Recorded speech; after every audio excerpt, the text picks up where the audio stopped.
Bienvenidas y bienvenidos. Hoy vamos a meternos de lleno en el panorama geopolítico de este septiembre de 2025.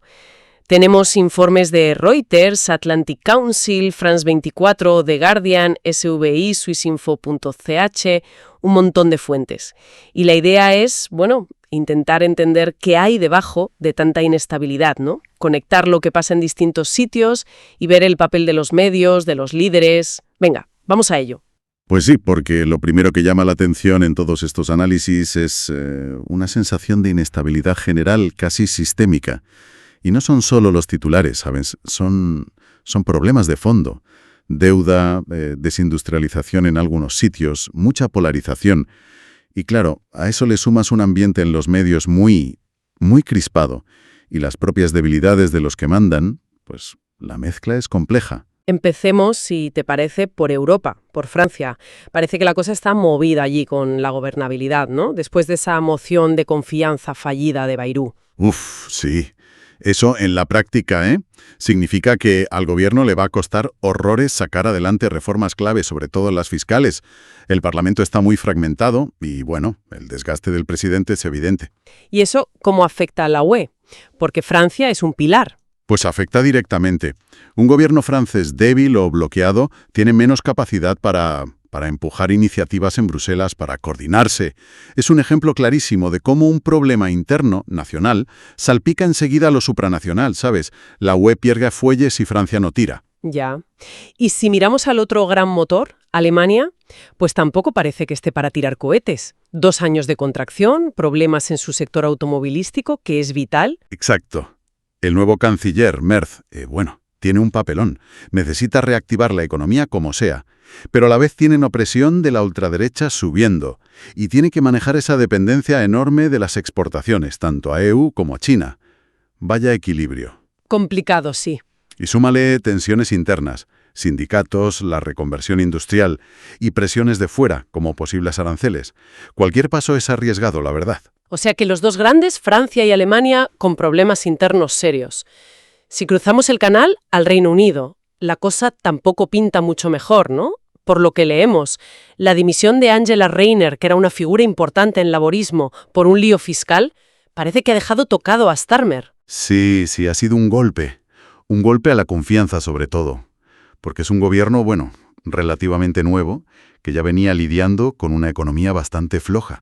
Y con servicios públicos que la gente nota que no funcionan bien.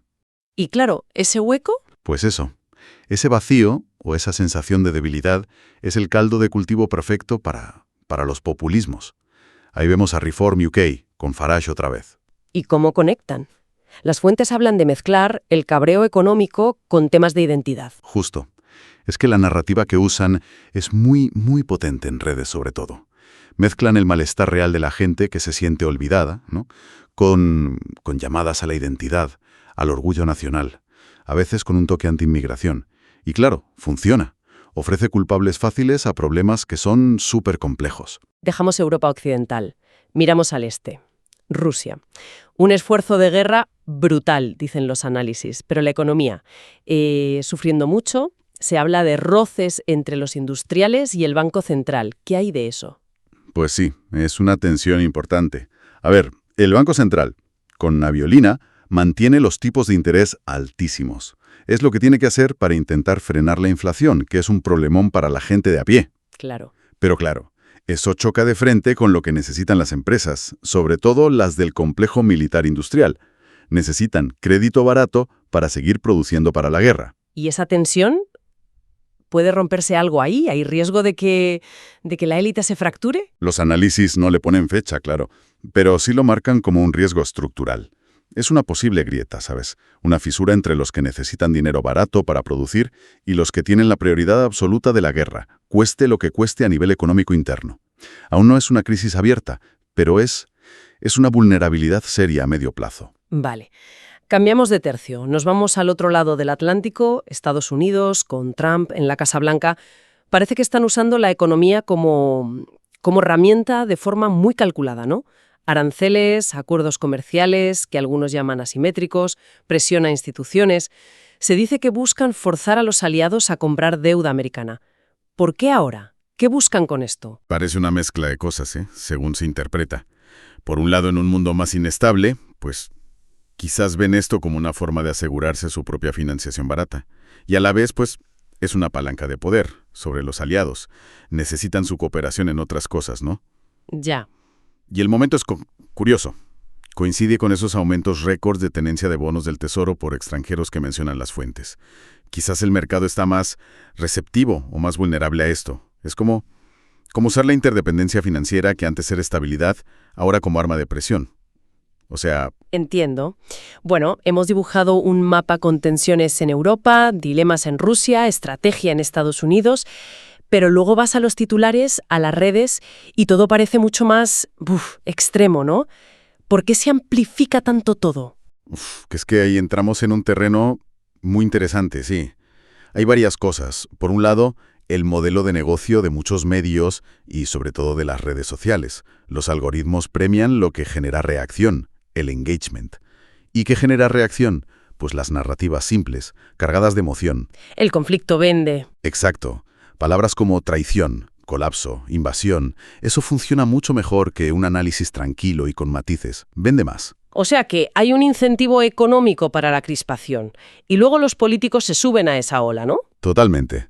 Es lo que podríamos llamar política espectáculo o performativa. Algunos líderes usan esa retórica agresiva a propósito, a veces para unir a su base, apelando a miedos, a agravios, lo típico del populismo, ¿no? Claro. Y otras veces, pues...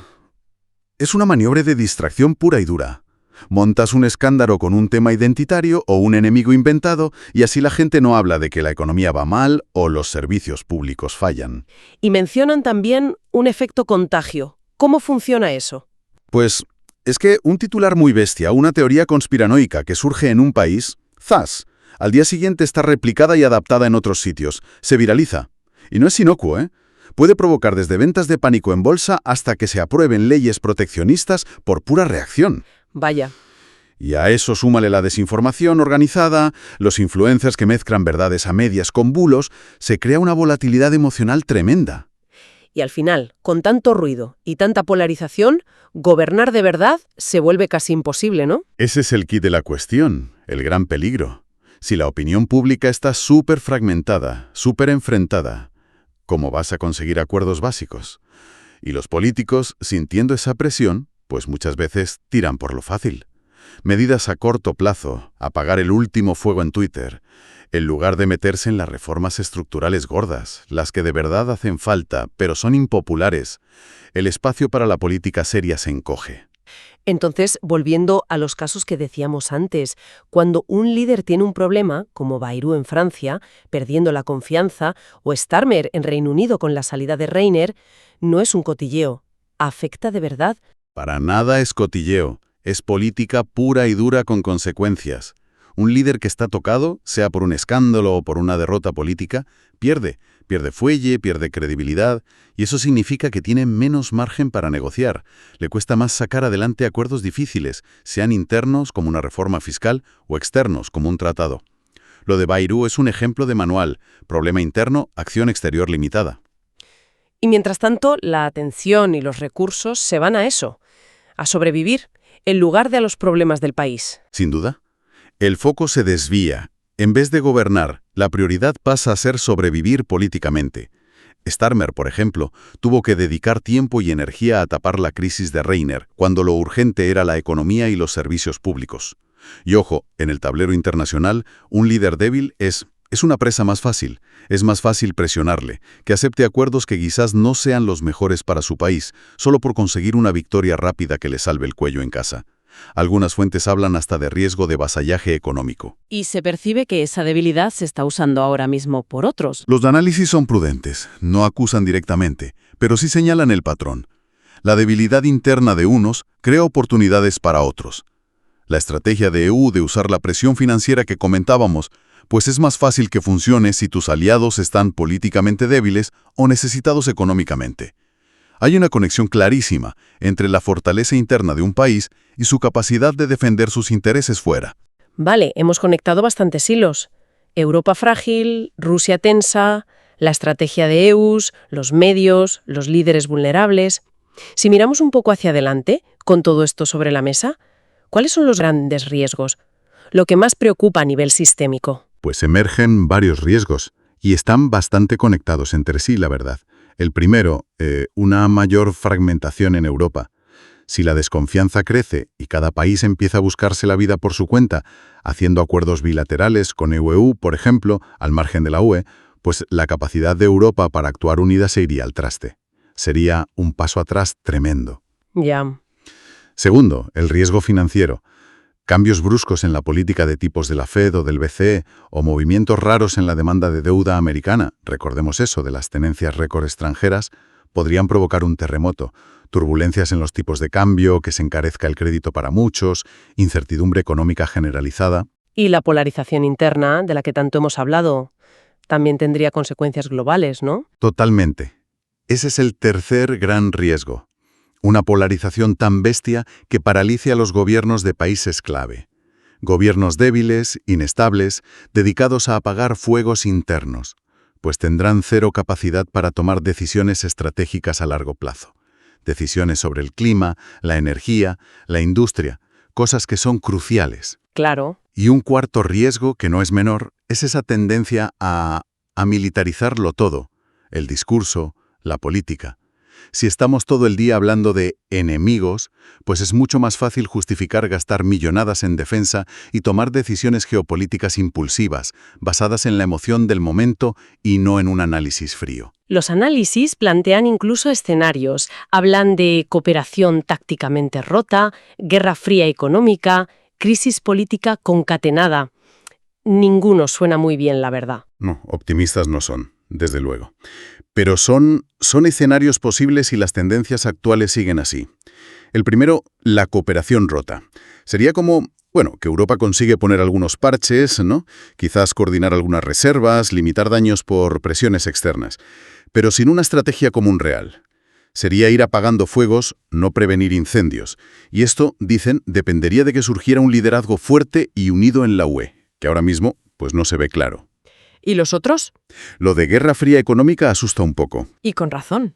El escenario B, esa guerra fría económica, sería más probable si Estados Unidos sigue apretando con la economía y los aliados responden cada uno por su lado.